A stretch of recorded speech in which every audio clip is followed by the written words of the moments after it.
Түйе табан шөбі. Ертеде Ақбөкен мен түйе дос болыпты. Екеуі де бетпақтың шөлін мекендепті. Түйе боталап, Ақбөкен лақтап өсіп өніп жатады. Бірақ Ақбөкеннің құралайы өте әлсіз еді. Бауырын көтере алмай, тұяғымен тұра алмай сүріне беріпті. Қашса қасқырға тұтылып, жел тұрса дауылға жұтылып мерт болады екен.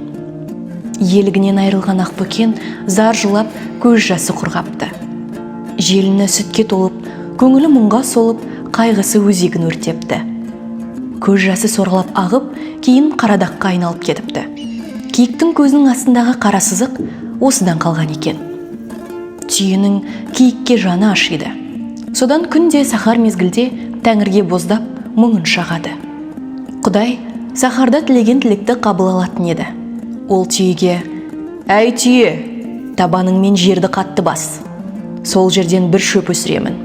Құралай соны жесе, бойына ерекше күш қуат дарытам», дейді.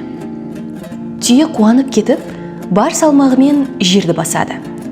Құданың құдіретімен табан ізінен бір шөп өсіп шығады. Ақбөкен сол шөпті Құралайына беріп еді, ол аяғынан тік тұрып, тік тұрғанда нық тұрып әл жинады. 2 күнде еңсесін көтеріп, енесіне ілесіп жүре бастады. Киік бұған қатты қуанды.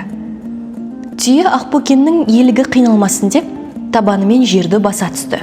Басқан сайын шөп қаулады.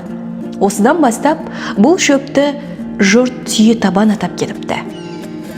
Түйе киік досының Құралайы ашығып қалмасын деп, әлі күнге дейін топырақты жиі таптап жүреді екен.